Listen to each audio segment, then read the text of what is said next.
Good morning. I'm Mary Pat McKee. I'm with Indy Boomer Magazine, and I'm sitting here this morning with Jane Malkoff, who is with Clarity Care Advocates. Thank you. She recently changed her name. That's why I want to make sure I had it straight.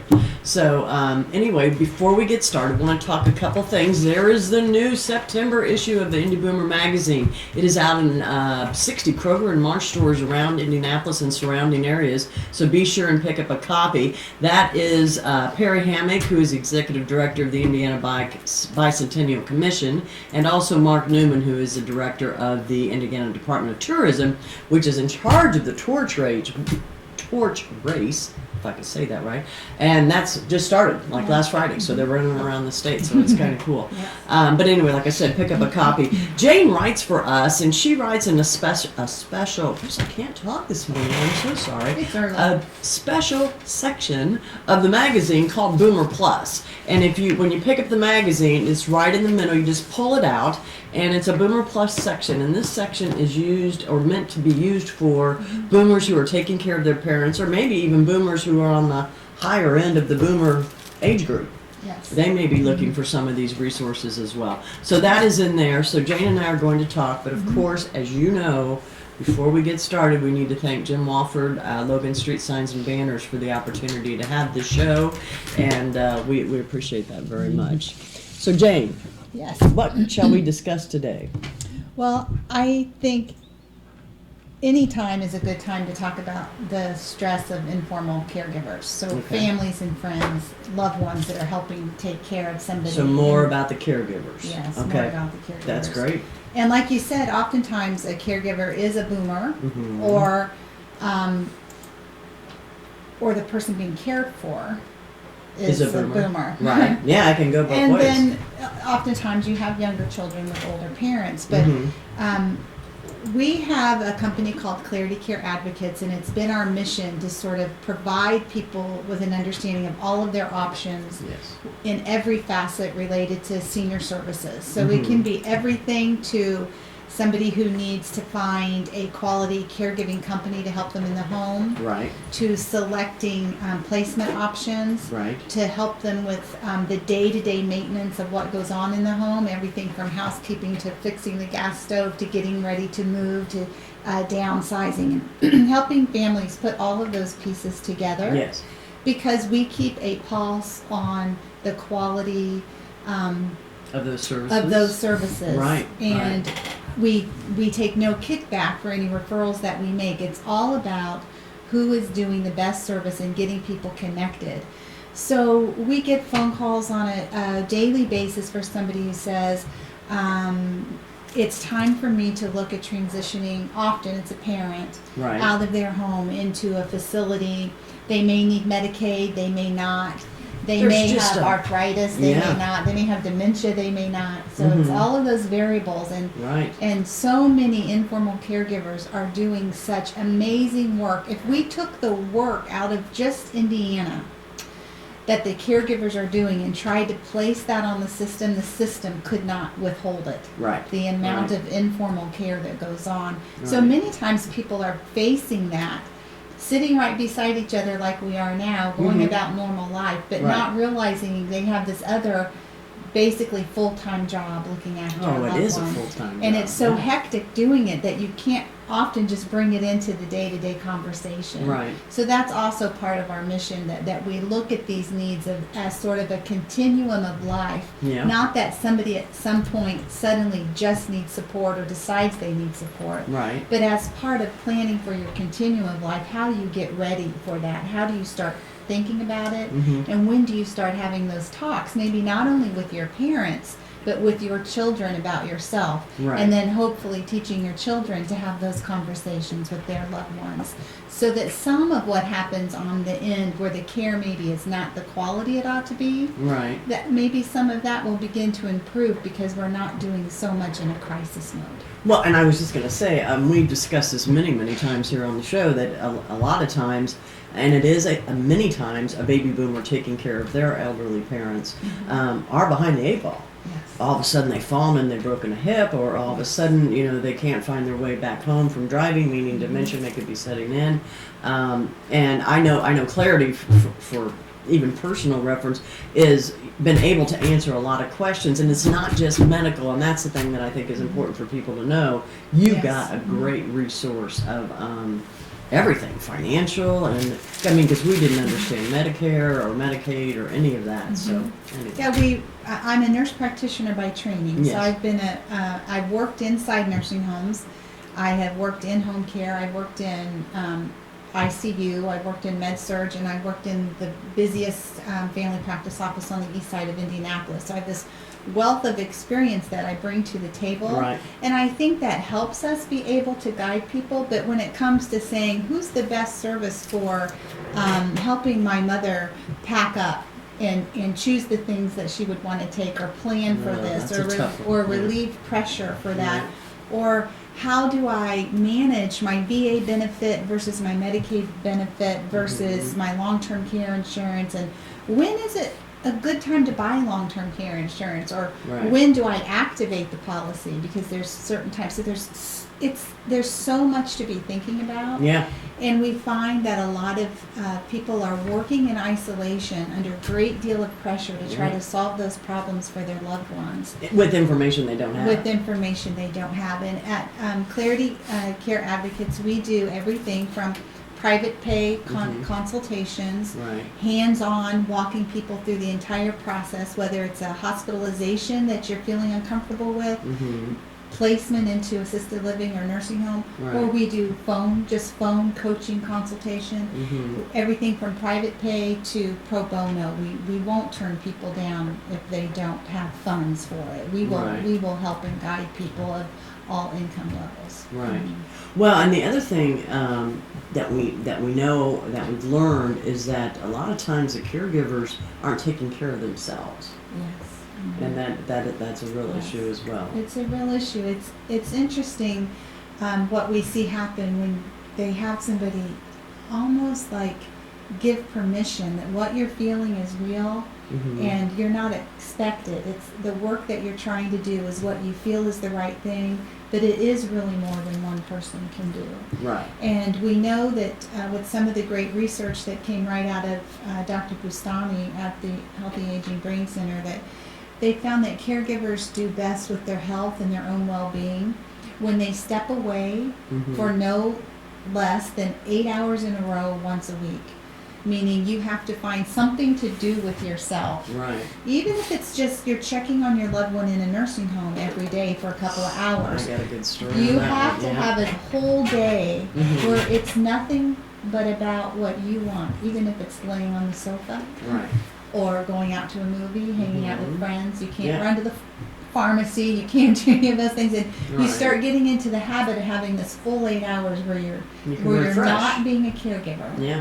And then you can step back into it with a little more energy and health, because you really are no better for your loved one than you are being to yourself. So the Right. more Well, and if care you're you sick, take you of can't yourself, help. Yeah. that's right. Yeah, if you're sick, you can't take Yes. care of them.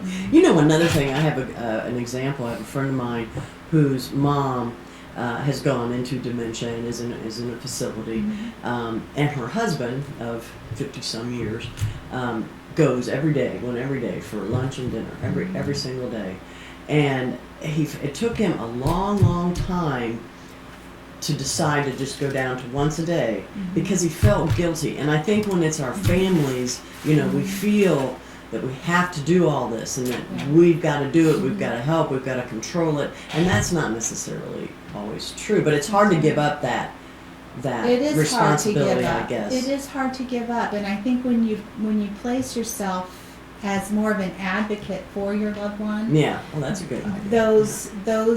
the time that you're with them, even if it's just a visit 3 times a week for a few hours, can be Right. so powerful. And then if we as consumers can get to the point where we can bring these providers that help us make a community out of it, we have to rely on assisted living. We have to rely on caregiving companies or informal caregivers or nursing homes. Right. They are part of the community we have to rely on. Mhm. And when we can act as good consumers in that environment, we can also help to bring them up to the level of care and support that we want for our loved one. Oh, and that's And so we have to be able to take some of that time to be an advocate in that way and to be a savvy consumer in that way, so we can expand that support. And so it is difficult, and there are resources out there, but I think eventually what we'll see is nursing facilities and assisted livings begin to act as more of a support in the continuum of life, Right. versus kind of an isolated stopping point, you know? Yeah, or you drop them off and you think that they're going to take it from there. Yes. My mom's been in a retirement facility for 5 years. We check every week, and believe me, no, I mean, I like the facility, but it's as good as the people that are in it. That's right. And, you know. And you know, and they're set up to meet minimum standards by the state, so they Right. spend a lot of their time and energy to do that. Mhm. And there are some really wonderful places here. Yes. But it only takes one or two poorly trained staff members to really cause a family member to feel like they have to be there all the time. Right. And so those are the kind of phone calls that we take, so we can help people understand how best to use their time, Yes. what we can do to improve the relationships there, Mhm. and how do you go about? Is this something to file a formal complaint about? Is this something to sit down and have a care plan meeting about? Right. Is this something that you can really begin to draw accountability on the side of the service providers, Right. because you learn how to establish the accountability without being in the squeaky wheel? Right. Right. But I mean, I see it, and it bothers me that some people think when they take their folks or their loved one to the retirement community that everything's okay. Right. And that is a far cry, or at least that's been our experience. I'm lucky because I have a brother and sister, so that we have 3 people that Yes. are watching, you know. But, you know, and that's another thing is advocates. I love that word, and I think, so you're saying more the caregiver should maybe think of themselves more as an advocate, right? Yes, I think they're acting in that advocate capacity. Right. That's why they're feeling the guilt, or they're feeling the Because discomfort when they see something's not right.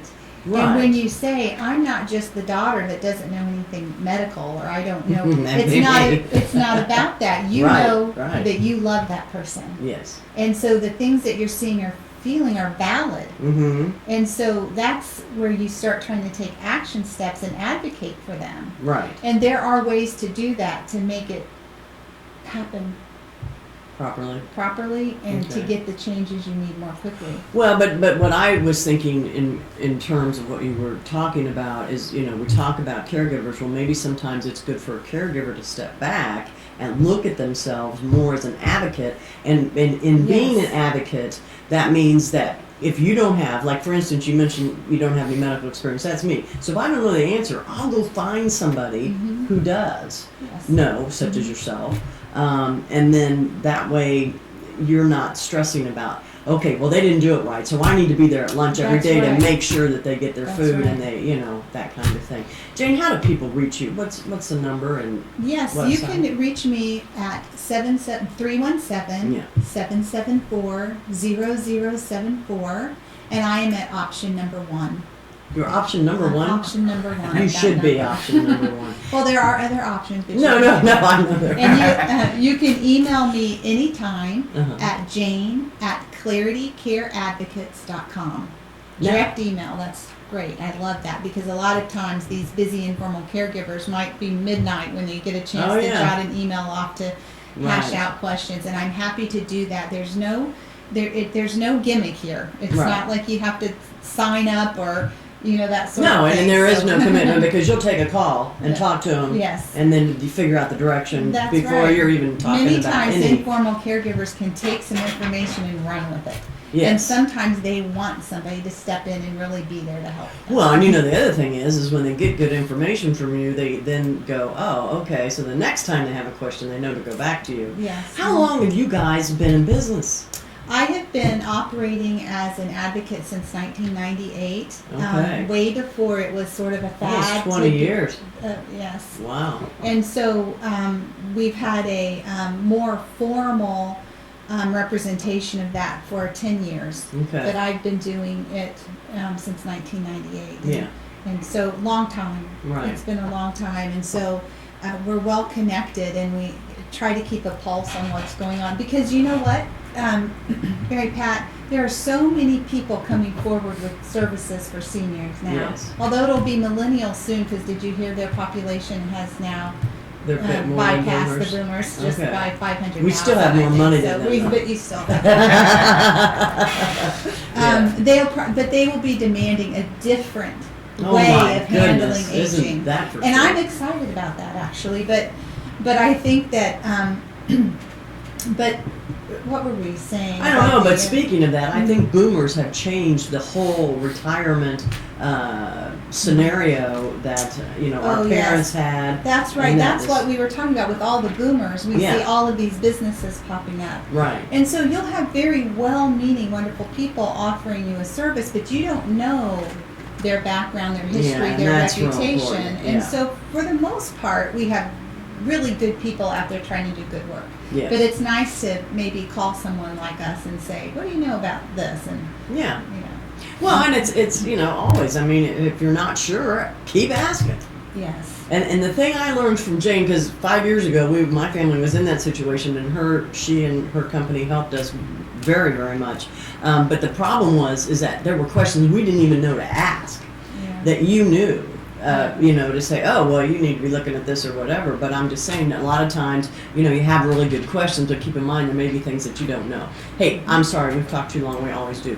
Anyway, we need to go. Want to remind everybody on Sunday is Boomer TV with Patty Spitler on Channel 8, Wish TV at 10:30 on Sunday mornings. And again, be sure and pick up a copy of the Indy Boomer magazine at any of the Marsh or Kroger stores in Indy and the surrounding counties. Jane will be back with us again, and we will talk more about our That's great. caregivers. Thank you. Thank you.